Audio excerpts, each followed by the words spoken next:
শিরোপা জিততে জসপ্রীত বুমরার খারাপ দিনের অপেক্ষায় গ্লেন ফিলিপস। সেমিফাইনালের মতো ফাইনালেও যদি ভালো করেন বুমরা, তাহলে মেনে নেবেন বাস্তবতা।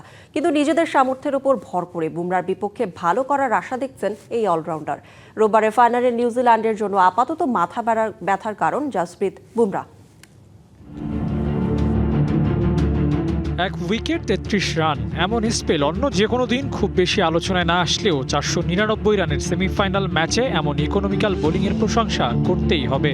বুমরার এই স্পেল বার্তা দিয়ে রাখছে রোববারের ফাইনালেও নিউজিল্যান্ডকে চরমভাবে ভোগাতে পারেন তিনি, আর সেটি মেনে নিয়েই পরিকল্পনা সাজাচ্ছে নিউজিল্যান্ড। ভারতের মুখোমুখি হওয়ার আগে নিজেদের ভাবনা খোলাসা করেছেন গ্লেন ফিলিপস। সেখানেই বুমরা ভীতি লক্ষ্য করা যায়। ভারতীয় এই পেসার যে কিউই শিবিরে ভালোই ভয় ধরাতে পেরেছেন তা অনেকটাই নিশ্চিত ফিলিপসের কথায়। সেও তো মানুষ, তারও খারাপ দিন যেতে পারে, যেমনটা আমাদেরও যায়। আশা করি তার বিপক্ষে আমরা ভালো দিন কাটাবো, আর সে যদি ভালো বল করে আমাদের মানিয়ে নিতে হবে।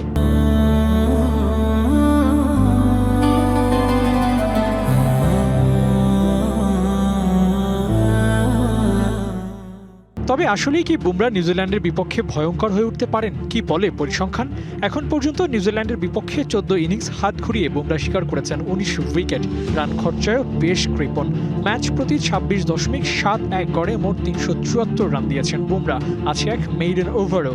অতীত ইতিহাস ধরে বললে নিউজিল্যান্ডের বিপক্ষে বুমরা হয়ে উঠতে পারেন আরও কঠিন অঙ্ক, যা মেলাতে নাবিশ্বাস উঠে যেতে পারে নিউজিল্যান্ডের।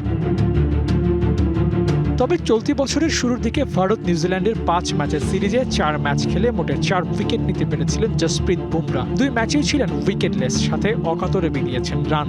এই দিক হিসেব করলে বুমরার বিপক্ষে এগিয়েই থাকবেন কিউই ব্যাটাররা। বিশ্বকাপে কখনো ভারত হারাতে পারেনি নিউজিল্যান্ডকে, সেই সমীকরণটাও নিশ্চয়ই মনস্তাত্ত্বিকভাবে চাঙা রাখবে ফিলিপসদের। Abu Naim, DBC news desk.